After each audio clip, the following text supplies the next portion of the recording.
Mula sa aktivismo patungo sa lehislatura, mga dating aktivistang mambabatas ng Pilipinas. Sa video natin ngayon ka-artikulo ay kilalanin natin ang mga dating aktivismo o mga aktivista na nakikibaka noon ngunit nakaupo na sa kanilang mga posisyon ngayon. Bago natin ito ipagpatuloy, kung gusto mo ang mga ganitong content, pa-follow, like and share at huwag kalimutang mag-subscribe sa artikulo. Sa kasaysayan ng Pilipinas, maraming mamamayan ang piniling makilahok sa mga kilusang panlipunan upang ipahayag ang kanilang mga paninindigan at advokasya. Ang ilan sa kanila ay nagsimula bilang mga estudyante, guro, community organizers at tagapagtanggol ng karapatang pantao. Sa paglipas ng panahon, ang ilan sa mga dating aktivistang ito ay pumasok sa larangan ng politika at naging bahagi na ngayon ng lehislatura ng bansa. Ngayon, kilalanin natin ang ilan sa mga mambabatas na nagmula sa iba't ibang kilusang panlipunan at ang mga advokasiyang kanilang isinusulong sa loob ng Kongreso at Senado. Number 1. Risa Hontiveros. Si Risa Hontiveros ay ipinanganak noong 1966. Siya ay nagtapos sa University of the Philippines, Diliman. Bago siya naging senador, nagsilbi muna siya bilang community organizer at public health advocate. Nakilala siya sa kanyang pakikilahok sa iba't ibang kampanya para sa kalusugan, karapatang pantao at kapakanan ng kababaihan. Bago mahalal sa Senado, naging kinatawan siya ng Akbayan Party List sa Kongreso. Sa kanyang pagpasok sa pambansang politika, ipinagpatuloy niya ang mga advokasiyang matagal na niyang isinusulong. Kabilang sa kanyang pangunahing advokasya ang pagtataguyod ng karapatan ng kababaihan, pagpapalawak ng access sa reproductive health at serbisyong pangkalusugan, paglaban sa korupsyon, pagtatanggol sa karapatang pantao at pagsulong ng mga programang nagbibigay proteksyon sa mga overseas Filipino workers o OFWs. Para sa kanyang mga taga-suporta, si Hontiveros ay simbolo ng patuloy na pakikibaka para sa mga sektor na madalas na hindi nabibigyan ng sapat na representasyon. Samantala, mayroon ding mga kritiko na hindi sumasang-ayon sa ilan sa kanyang mga paninindigan. Gayunpaman, nananatili siyang isa sa mga pinakakilalang progresibong tinig sa Senado.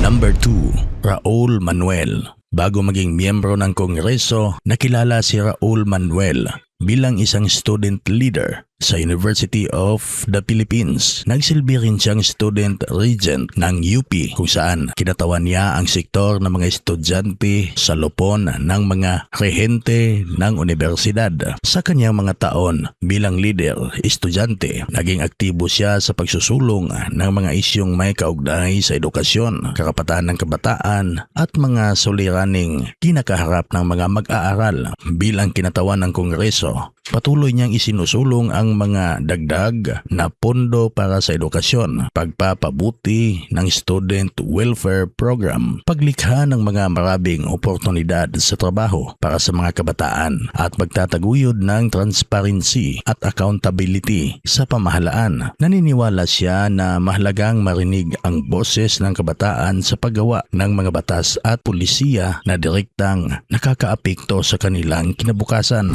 Number 3. Franz Castro. Bago pumasok sa politika, si Franz Castro ay isang guro sa pampublikong paaralan. Sa loob ng maraming taon, naging aktibo siya sa pagtatanggol sa karapatan at kapakanan ng mga guro sa bansa. Naging bahagi siya ng iba't ibang organisasyon na nagsusulong ng mas maayos na kalagayan para sa mga manggagawa sa sektor ng edukasyon. Dahil dito, naging isa siya sa mga pangunahing boses para sa mga guro sa loob ng Kongreso. Kabilang sa kanyang mga pangunahing advokasya ang pagtaas ng sahod ng mga guro, pagpapabuti ng kalidad ng edukasyon, pagdaragdag ng pondo para sa mga pampublikong paaralan at pagtataguyod ng karapatan ng mga manggagawa sa sektor ng edukasyon. Para kay Castro, mahalagang bigyan ng sapat na suporta ang mga guro dahil sila ang isa sa mga pinakamahalagang haligi ng sistema ng edukasyon sa bansa. Pang-apat, si Arlene Brosas.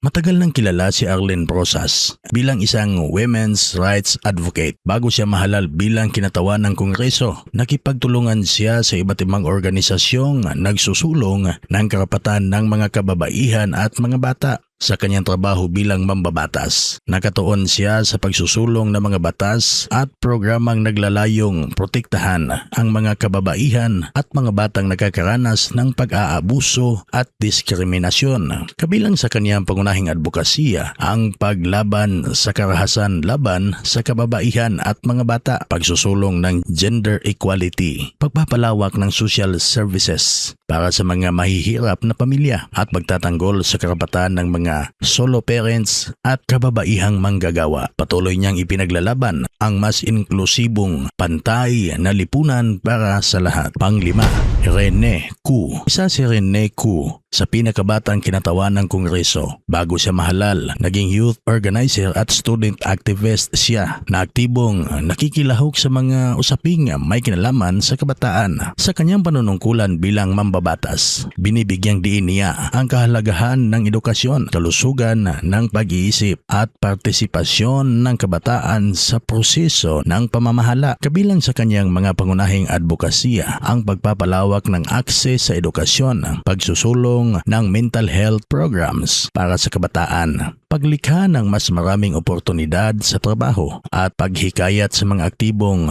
pagkikilahok ng mga kabataan sa paggawa ng mga pulisiya. Para kay Cu, mahalagang magkaroon ng mas malaking papel ang kabataan sa paghubog ng kinabukasan ng bansa. Ngunit bakit nga ba sila tinawag na dating aktivista bago sila naging opisyal ng gobyerno? Marami sa kanila ang naging bahagi ng iba't ibang kilusan at organisasyon. Ang ilan ay nagbula sa student movements, habang ang iba naman naging bahagi ng labor movements, women's rights organizations, human rights campaigns at community organizing efforts. Sa mga kilusang ito nila unang natutunang magsulong ng mga advokasya at magbigay ng boses sa mga sektor ng kanilang kinatawan. Sa kasalukuyan, ang mga pangunahing pagkakaiba ay hindi sila kumikilos lamang sa labas ng institusyon ng gobyerno bilang mga mambabatas. Mayroon na silang pagkakataong